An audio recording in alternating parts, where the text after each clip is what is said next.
Saludos amigos de la caja, en esta oportunidad, nuestro primer podcast, he querido hablarles un poco sobre uno de los cuerpos teóricos más populares actualmente dentro de las ciencias sociales, que ha creado planteamientos revolucionarios con respecto a la naturaleza del conocimiento, que a su vez ha llevado a formular y a crear perspectivas sobre la educación y la cognición humana. Les estoy hablando del constructivismo. Dicho esto, daremos una pequeña introducción sobre el constructivismo, seguido de una breve reseña histórica, sus bases antropológicas y epistemológicas y por último su lugar dentro de la psicología actual. Sin más que decir, es hora de introducirnos en la caja para hablar sobre este interesante tema. Si se entiende al constructivismo como una teoría que busca una explicación en torno a la formación del conocimiento, el constructivismo representaría la superación del antagonismo entre ideas racionalistas y empiristas, ya que desde esta perspectiva, contradictorias por cierto, el conocimiento o es posibilitado por las capacidades innatas del sujeto, es decir, las ideas del racionalismo, o solo se puede venir dados por el contacto con la experiencia de una realidad externa solo accesible por medio de los sentidos, es decir, las ideas empiristas.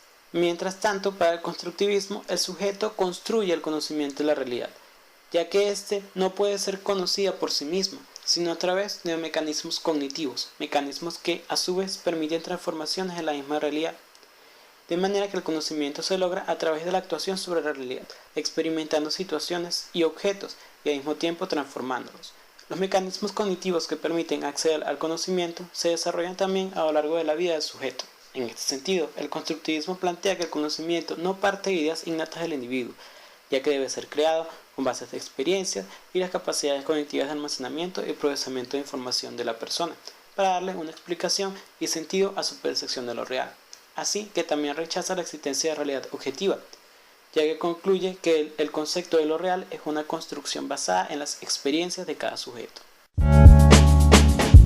Los antecedentes históricos del constructivismo nos hacen ver que aunque sea un postulado muy usado actualmente dentro de la psicología y la educación, la verdad es que es todo un paradigma filosófico que plantea una explicación sobre la experiencia de lo real y como tal se ha venido construyendo por diversas voces a lo largo de los años, siendo postulados como los de Heráclito o Protágoras ya un referente claro a la construcción de la experiencia perceptiva individual y de la inexistencia de argumentos definitivos.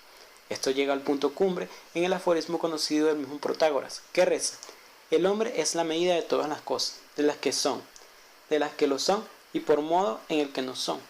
Ya mucho tiempo después serían Descartes y Kant, dos filósofos muy importantes en la historia universal, que en sus perspectivas se pueden extraer la separación del mundo material y del pensamiento, las posibilidades de entender al mundo material mediante la construcción de teorías de pensamiento y la imposibilidad de percibir la realidad, sino una percepción fenomenológica creada en base a la información de los sentidos. Estos planteamientos serían a futuro la base de las ideas constructivistas. El constructivismo como perspectiva antropológica ve al ser humano como un ser vivo autoorganizado que, a diferencia de los animales, interacciona con el medio en una escala que va más allá de acondicionamientos de carácter instintivo. El ser humano es concebido entonces como un ser constitucionalmente inacabado, que debe hacerse y construirse. Un ser constitucionalmente abierto, lo que significa la posibilidad de proyectar su vida y construirse de una determinada manera, en función lo expresan sus propósitos. En razón a su conclusión, se ve impelido a la acción, y es precisamente la apertura antes indicada lo que posibilita dicha acción. Necesita construirse, y esta necesidad solo puede satisfacerla en la medida en que sea un ser que actúa, es decir, a través de su actividad. La otra característica es que dispone de función simbólica del lenguaje, que multiplica y enriquece sus posibilidades de acción. Como ser actuante, requiere un medio para poder interactuar. Desde esta perspectiva, la perspectiva antropológica, se puede afirmar que el hombre es un ser abierto y capacitado para construir su propia realidad y en particular su propio conocimiento de lo real. Desde el punto de vista epistemológico, el constructivismo se basa en la premisa que los seres humanos pueden crear activamente la realidad a la que responden, siendo concebido entonces el constructivismo como una propuesta sobre el análisis del conocimiento, sus alcances y limitaciones que constituyen un rompimiento en la creencia de un mundo objetivo totalmente conocible, Estos postulados pueden ser interpretados desde dos niveles: desde la naturaleza del conocimiento abstracto y científico y desde las actividades del conocimiento de los individuos y las comunidades humanas. Con base en este episteme, personajes como Jean Piaget plantean que el conocimiento es el resultado de la interacción entre el sujeto y la realidad en la que se desenvuelve.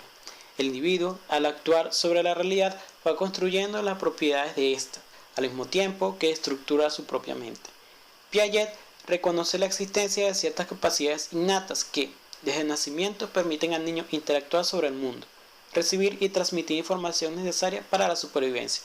Estas capacidades reflejas innatas permiten que el niño interactúe con la realidad a través de acciones tales como golpear, morder, manipular, oler, estirar y otras. A partir de ellas, el niño va formando esquemas, construyendo su mente, lo que le permite asignar significados a la realidad. Así estructura un mundo de objetos y personas, y es capaz de elaborar anticipaciones acerca de lo que puede suceder. Niemeyer y Mahoney plantean que el constructivismo se basa en la idea de que el ser humano no tiene acceso directo a la realidad externa, singular, estable y totalmente cognoscible. Al contrario, toda comprensión de la realidad está inmersa en el contexto, se forja interpersonalmente y es necesariamente limitada. Esta condición existencial relativiza el conocimiento y conduce a la proliferación de realidades diversas y a veces contradictorias, en contextos personales, familiares y sociales. El constructivismo en la psicología.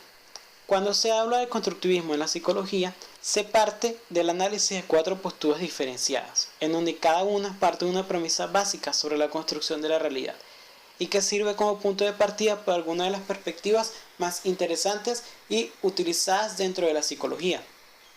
La primera postura es la del constructivismo material, que parte de la hipótesis formista, la cual plantea el conocimiento es una función de estructuras y materiales básicos de la persona.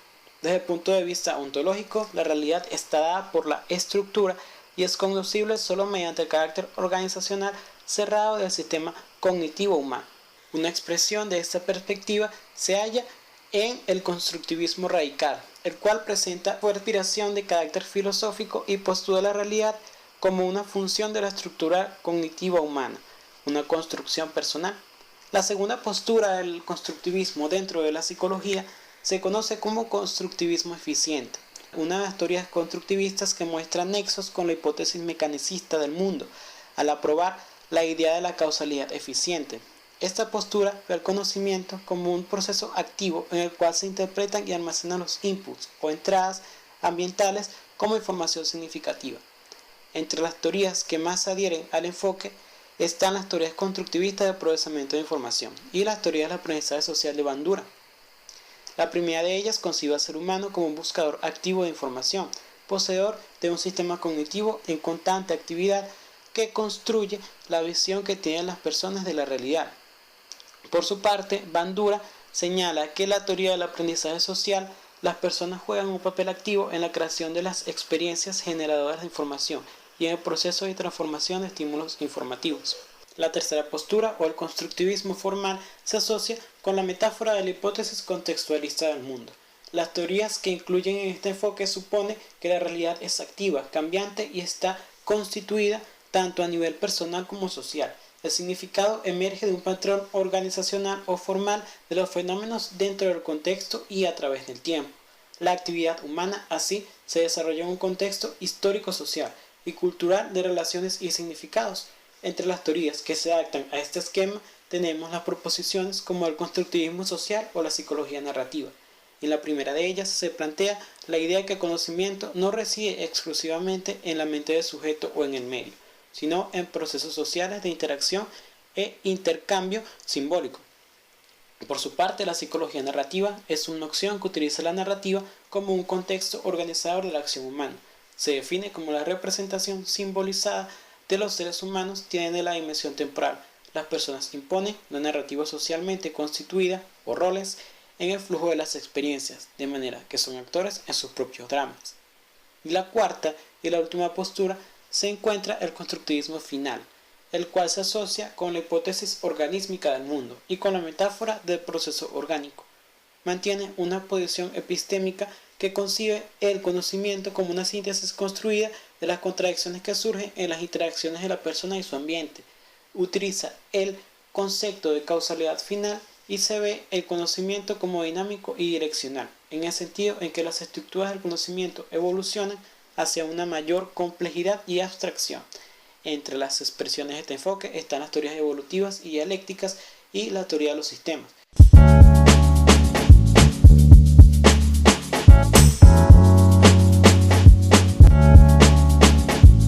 Y bueno, amigos de la caja, hemos llegado al final de este interesante tema. Recuerden que la información ha sido un resumen de los puntos más interesantes e importantes con respecto al constructivismo. Así que os animo a dejar en la caja de los comentarios su opinión al respecto, a compartir el podcast y a darle me gusta. Un gran saludo y nos vemos la próxima semana con otro podcast de la caja.